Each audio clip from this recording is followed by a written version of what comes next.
মারা বাড়ি করছি না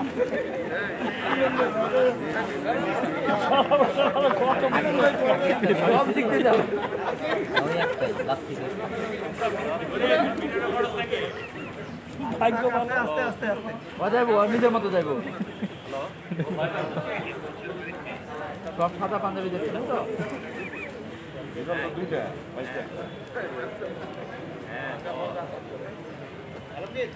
আচ্ছা আমরা শুরু করি না প্যান্টটা একটু ঘুরাই দেন কাগজ চূড়া যাচ্ছে প্যান্টটা একটু ঘুরাই দেন মোবাইল দিতে করতে মিলন ভাই হ্যাঁ শুরু করেন সামনে তাকাই না বিসমিল্লাহির রহমানির রহিম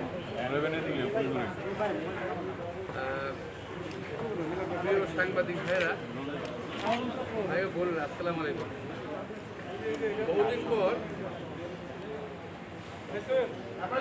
একটা বিশেষ সময় হঠাৎ করেই এই রোজার মধ্যে করোনাকালীন সময় আপনার শুনে লাগবে না এবং এই করোনাকালীন সময় আমরা শুনতে পাচ্ছি আপনারা যে আমার আমন্ত্রণ সাড়া দিয়েছেন এই জন্য আমি আপনাদের কৃতজ্ঞতা জানাচ্ছি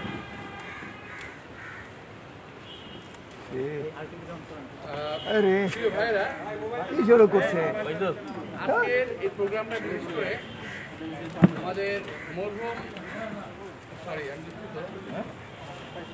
আমাদের প্রিয় নেতা আমার অত্যন্ত সুবিধাভাজন ইলিয়াস আলী খুন হওয়ার 9 বছর পূর্তি অনুষ্ঠান উপলক্ষে বক্তব্য রেখেছিলাম তারই ধারাবাহিকতায় আমার এই বক্তব্যটা আছে এখন আন্ডার কম্পালশন এটা আমাকে ধারাবাহিকতা বলতে হলো যে কালকের বক্তব্যে আমি সম্পূর্ণ করার আগেই আমি বক্তব্য শেষ করেছিলাম আমাদের ইসলামিক আমাদের মিটিং ছিল তারপরও আমাকে পরিস্থিতি বাধ্য করেছে আজকে আমাকে ওইটার ধারাবাহিকতা বলতে আমি দুঃখিত তা আজকে আমি প্রথমে ইলিয়াস আলীকে অত্যন্ত স্নেহের সঙ্গে স্মরণ করছি আশা করছি যে সে আমাদের মাঝে শহীদ সালামতে ফেরত আসবেন আল্লাহ তাকে তিনি যেখানে আছেন নেক হায়াত দীর্ঘায়ু দান করবেন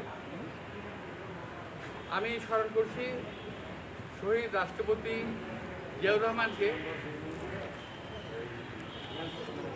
আমি স্মরণ করছি দেশনেত্রী বেগম খালেদা জিয়াকে খুব স্বাভাবিক প্রশ্ন আসবে আপনাদের মাঝে যে ইলিয়াসের এই অনুষ্ঠানে শহীদ জিয়া খালেদা জিয়ার কথা আসে কেন এই কারণে আসে যে শহীদ রাষ্ট্রপতি জিয়া রহমান বাকশাল থেকে গণতন্ত্রের মুক্তি দিয়েছিলেন আপনাদের মনে আছে কিংবা যারা জানেন না তারা জেনে নেন বাকশাল থেকে গণতন্ত্রের মুক্তি দিয়েছিলেন বেগম খালেদা জিয়া বহুদলীয় গণতন্ত্র কায়েম করেছিলেন পার্লামেন্টারি পদ্ধতি চালু করেছিলেন আজকে 4টা সংবাদপত্র ছিল বাংলাদেশে 4টা সংবাদপত্র আমার মনে হয় এখানে যারা আছেন আমার সাংবাদিক ভাইদের অনেকেরই তখন ছোট ছিলেন অথবা অনেক জন্মগত হয় 4টি সংবাদপত্র সেই 4টি সংবাদপত্রের বন্ধ বাদ দিয়ে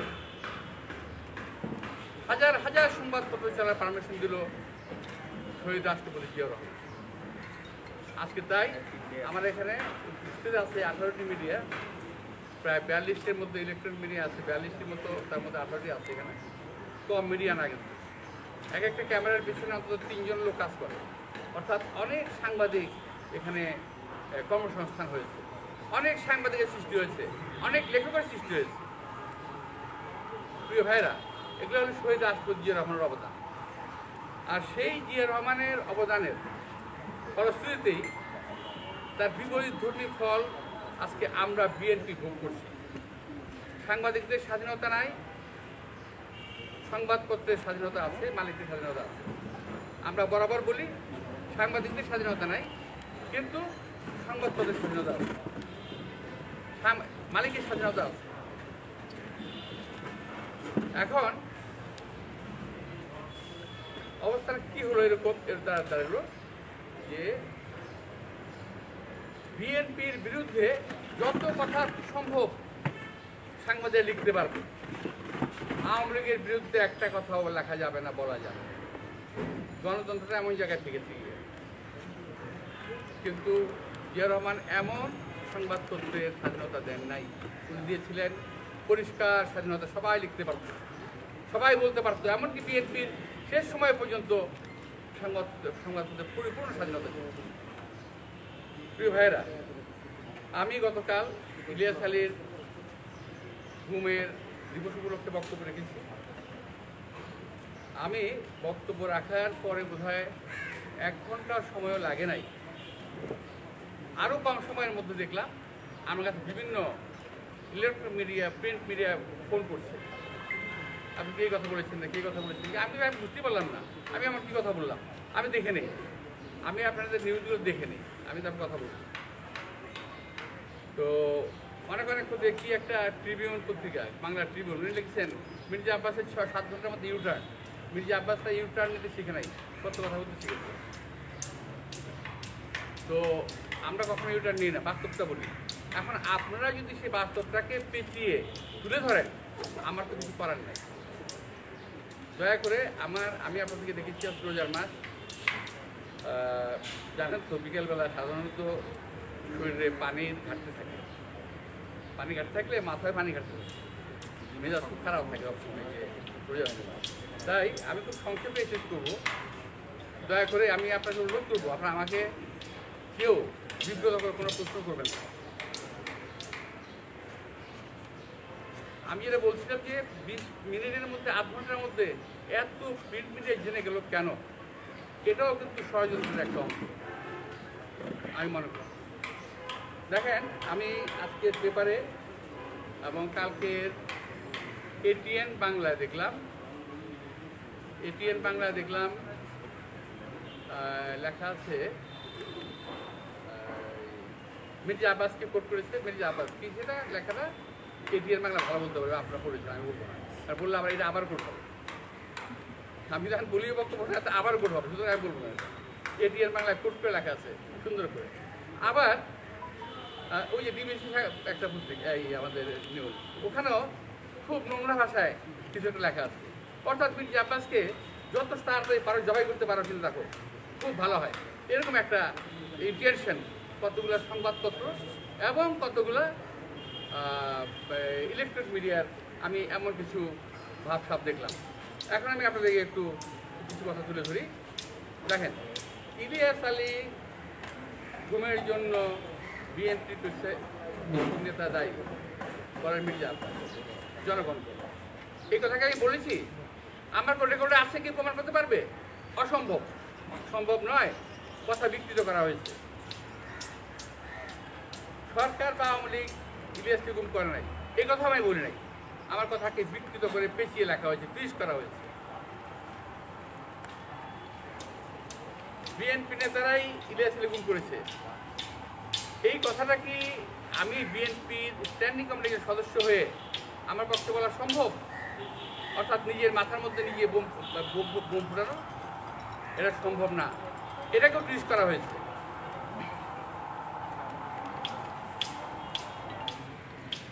ইলিয়াস নিখোঁজ নিয়ে নতুন তথ্য মির্জা আব্বাস, আমি কি নতুন তথ্য দিলাম আমার জানা নেই, বিকৃত নিউজ এখানেও তাই। আর এখন এই যে বক্তব্যগুলো আসলো, এই বক্তব্য কেন দেওয়া হলো আমি জানি না। আমি একটা কথা পরিষ্কার বলতে চাই যে আমার সহজ সরল মনের সরল উক্তিগুলোকে বিকৃত করে আমাদের যে সকল সাংবাদিক ভাইদের যার যেখানে প্রয়োজন, আমার সম্পূর্ণ বক্তব্যের একটা বিরাট বক্তব্য যদি বলি, তার একটা লাইন কোট করে বিরাট বক্তব্য এখানে বলা হয় না, দেওয়া হয় না। যার যেখান দিয়ে প্রয়োজন কেটে ছিঁড়ে পোস্টমর্টম করে কাট পিস করে ইচ্ছা মতো লাগিয়ে দেওয়া হয়েছে। কী কারণে করা হয়েছে তাও আমি জানি না। আপনাদেরকে সংবাদ দিতে চাই, আমি আজকে সকালে আমাদের ইলিয়াস আলীর বাসায় গেছে একদল সাংবাদিক এবং তাকে গিয়ে রীতিমতো চার্জ করেছে যে বিভিন্ন প্রশ্ন করে হেনস্থ করার চেষ্টা করেছে। তো এটাই ব্যাখ্যা, কি এমন ঘটনা ঘটলো যে হঠাৎ করে এই বিষয়টা নিয়ে এত মাথা ঘামাতে হবে? গত 9টি বছর ইলিয়াস গুম হওয়ার পরে কোনো পত্র পত্রিকায় একটি দিবস পালন করে নাই ইলিয়াস আলীর জন্য। সেই একজন ইলিয়াস আলীর জন্য আজকে কেন সাংবাদিকদের এত মাথা খারাপ হয়ে গেল আমি তো বুঝি না। আমি কোনো সাংবাদিককে দোষারোপ করছি না, দয়া করে সত্য বক্তব্যটা যদি তুলে ধরতেন বোধহয় ভালো হতো। আমি এমন কোনো কথা বলি নাই যার জন্য জাতির কাছে, দেশের কাছে, বিএনপির কাছে কিংবা আমার নেতাকর্মীর কাছে আমাকে বিব্রত হতে হবে। আমার বক্তব্য যারা শুনেছেন তারা হয়তো বুঝে উঠতে পারেন। আমি দুঃখিত, আমি আপনাদের হয়তো বোঝাতে পারিনি। যাই হোক, আমি আমার পত্রপত্রিকার কারেন্ট দিয়ে আপনাদের বুঝিয়েছি। তো আমি গতকালের বক্তব্য নিয়ে আবার বলছি যে আমার বক্তব্যের কার্ট্রিজকে তুলে ধরে সামনের অংশ পিছনের অংশ বাদ দিয়ে মাঝ থেকে যার যেখানে যতটুকু প্রয়োজন নিয়ে মনের মাথুরে মিশিয়ে নিজের মতো করে লিখেছেন। এর সঙ্গে আমার কোনো সম্পৃক্ততা নাই। এর জন্য আমার দল কিংবা আমি কোনো দায়িত্ব বহন করি না। যারা বলছেন, যারা লিখেছেন তার জন্য তারাই দায়িত্ব বহন করবেন। আমি যা বলেছি আমার সংগঠনের ভালোর জন্য বলেছি, আমি কাউকে ক্ষতিগ্রস্ত করার জন্য বলি নাই। আমি যা বলেছি আমি ইলিয়াসকে স্মরণ করেই বলেছি। ইলিয়াস আমাদের মাঝে ছিলেন, ইলিয়াস আমাদের মাঝে আসবেন, সেই কথা স্মরণ করে আমি বলেছি।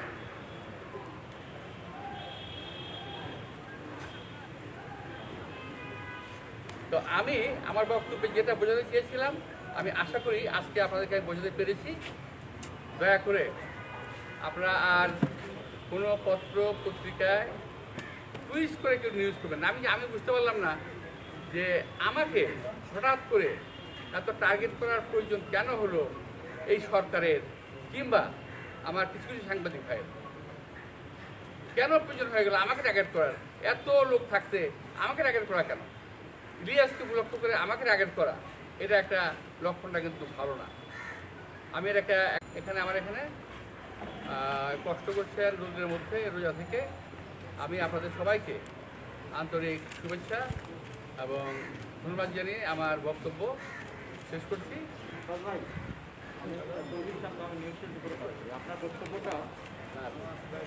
আপনার বক্তব্যটা আমি শুনেছি। আমি যতটুকু বুঝতে পারলাম যে বক্তব্যটা ছিল অনেকটা দলের কিছু ব্যর্থতার আড়ালে, যে ইলিয়াস আলী গুম করা আমরা সেভাবে কেমন অত তৎপর হতে পারলাম না কেন, বা এই জাতীয় কিছু একটা। কিন্তু আমাদের কথা হলো যে আপনি নিজেই জানেন যে আমাদের গণমাধ্যমগুলোতে বিভিন্ন পক্ষ কাজ করে এবং কিছু পক্ষ শক্তিশালী হয়ে যায়, কিছু পক্ষ দুর্বল থাকে। আর যেই আলোচনা অনুষ্ঠানটি ছিল সেটি ছিল কিন্তু ভার্চুয়াল হলেও এটা ওপেন। তো সেখানে এর আগেও আমি দেখেছি যে বিএনপি নেতারা দলের অনেক সমালোচনার জায়গাটায় অনেক গণতান্ত্রিক নর্মস মেনে অনেক সমালোচনার কথা বলে, দলের ব্যর্থতার কথা বলে, যেটি বললেন যে দলের ভালোর জন্য বলেছে।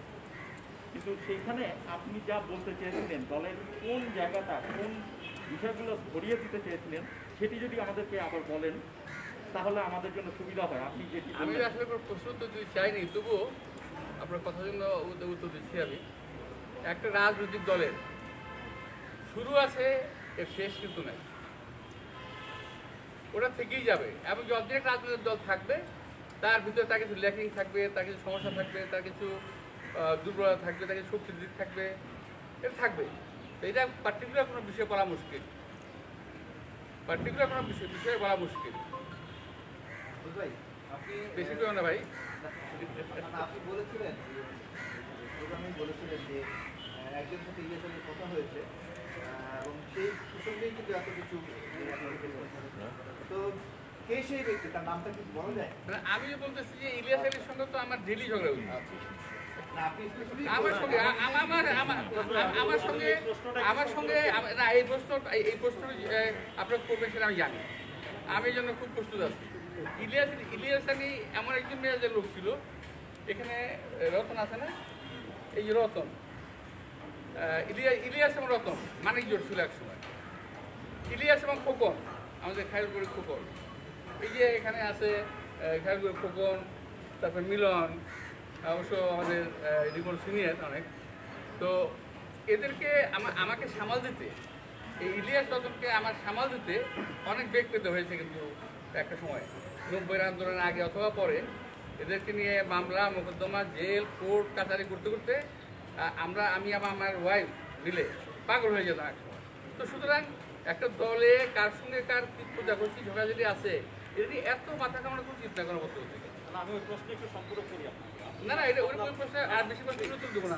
আপনি উত্তর দিয়ে থাকেন, কিন্তু আপনার বক্তব্যটাই আপনি বলেছেন যে আগের দিন ইলিয়াস যেদিন গুম হয়ে যায় আমি খবর পেলাম সে চিটাঙ্গে আছে। তারপর তার আগের দিন রাতে অফিসের কোনায় একজন ব্যক্তির সঙ্গে না না, আমি কথা বলিনি।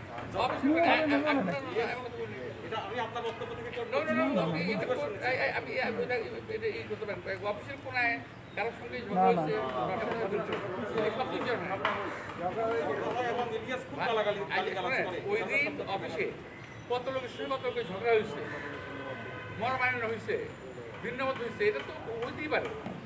কার সঙ্গে কার হয়েছে বলা তো ডিফিকাল্ট। আপনি তাকে বহিষ্কারও করতে বলেন। আপনি বলেছেন মহাসচিবের দৃষ্টি আকর্ষণ করছি এদের বিরুদ্ধে আমি বলছি যে আমার দলের মধ্যে যদি কেউ থাকে যারা নাকি শয়তানদের কথা শব্দ চলবে, শয়তান, এদেরকে দলের একটু বাছাই করা দরকার। ভাই, ছোট্ট একটা প্রশ্ন। আপনি বলেছেন যে আমি জানি যে এই সরকার গুম করেনি, এই বক্তব্য আপনি এখন না না, এই আমার মনে হয় আমার সাংবাদিক ভাইরা কেউ বোধ হয় মাস্টার্সের নিচে না, অন্তত পলিটিক্যাল সায়েন্স অথবা কিছু একটা করা আছে আপনার। তা আমি একজন বিএনপি স্থায়ী কমিটির সদস্য, আমি কেন বলবো ওই কথা যে আমি জানি সরকার জড়িত নয়? তাহলে ভাই শোনে অন রেকর্ডই আছে, of course please please please let's sped it's like on রেকর্ডই আছে। আমি জানি সরকার গুম করে নাই, মানে মিনস কটাক্ষ করে বলেছি। তাহলে সরকারই বলুক ইলিয়াস আলী কোথায় আছে, তাহলে সরকারকে জবাব দিতে হবে। একটা সরকারের সময় জনযন্ত্র একজন ইলিয়াস, তরতাজা একজন ইলিয়াস, সত্যবাসী একজন ইলিয়াস গুম হয়ে গেল, সরকার জানে না। বুঝলাম কিন্তু কে করলো গুম গুমটা? আমি কথা বলতে চাইছি। এখন আমি বলতে চাচ্ছি যে আপনারা যে এত একাডেমিক্যালি এত উচ্চ শিক্ষিত যে এই আমার এই কথাই বুঝতে না বেঁচে থাকেন। আমি স্ট্যান্ডিং করে এবার বলবো যে সরকার গুম করে নাই, তো করলো কে? আমি করেছি না আপনারা করেছেন? আপনাকে বের করতে পেরেছেন? আপনি পেরেছেন সাগর হত্যাকাণ্ডের আপনার কুকুরকেরা করতে পেরেছেন? আপনারা পারেন। করলো কে? কারা করছে? আমি বলতে পারবো না কথাটা। এটা হলো ইলিয়াস আলী গুম না, শুধু ইলিয়াস গুম হয়েছে, সালাউদ্দিনকে পাচার করা হয়েছে, আমাদের চৌধুরী আলমকে হত্যা করা গুম করা হয়েছে, এরকম আরো হাজার হাজার বিএনপি নেতা গুম করা হয়েছে। কে করলো? হাওয়া হয়ে গেল?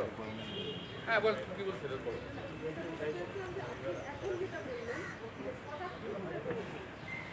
এটা করা, এটা কথা করে বুঝতেই হবে তো, এটা ইমপ্লাইড।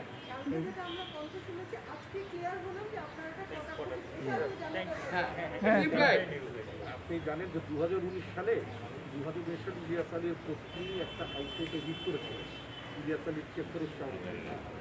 তো সেখানে হাইকোর্ট নির্দেশ দিলেন গভর্নমেন্টের বিভিন্ন এজেন্সিকে ইলিয়াস আলী কোথায় কী আছে তাকে গ্রেপ্তার করে আমাদেরকে জানাবো। তো সরকারের সমস্ত এজেন্সি বললো যে আমরা করি না। তো ভালো কথা, তারা করে নাই, তাহলে কেউ না কেউ তো করছে। রাষ্ট্র সালাউদ্দিন, আমাদের কলিগ সালাউদ্দিনকে যে আপনার মেঘালয় পাঠিয়ে দেওয়া হবে, কোনো লোক তো স্বেচ্ছায় তো দেশান্তর হয় না, পাসপোর্ট হলে আরেক কিছু চলে যায়। এটা তো ইমপ্লাইড যে সালাউদ্দিনকে কোনো না কোনো শক্তি তাকে পিক করেছে। এটা এনফোর্স ডিসঅ্যাপিয়ারেন্সের মধ্যে পড়েছে। ইলিয়াস আলীর ঘটনায় এনফোর্স ডিসঅ্যাপিয়ারেন্সের মধ্যে ঘটনা ঘটেছে। আব্বাস ভাই কিন্তু ওখানে কালকে আপনারা যে কথাটার ওই যে ভিডিও বিএনপির যে কথাটা রেফারেন্স আপনার বলছেন, সেখানে উনি কতগুলো বিষয় উনি মেনশন করেছেন। উনি বলেছেন তার বাড়ির সন্নিকটে পুলিশ টহল দখল ছিল, তাই না? তো এখন কথা হচ্ছে যে এই যে বিষয়গুলো, এই যে সরকার, এই সরকার এতগুলো লোক আপনার হয়ে গেল, মানে গায়েব হয়ে গেল, গুম হয়ে গেল, এটা কেউ না কেউ তো করেছে, তাই না? আজকে আমরা এমন একটা রাষ্ট্র ব্যবস্থার মধ্যে পড়েছি যে মিডিয়া আপনারা অনেক কথাটা লিখতে পারেন বাংলাদেশে, এবং আমাদের সবার সীমাবদ্ধতা আমরাও, আপনারও বুঝেন, আমরা রাস্তায় বেরোতে পারেন, আপনারা ভালো করে লিখতে পারেন না, সব ব্যাপারগুলোই আছে। তাই না? ঠিক আছে থ্যাংক ইউ একটু একটু বলবেন একটু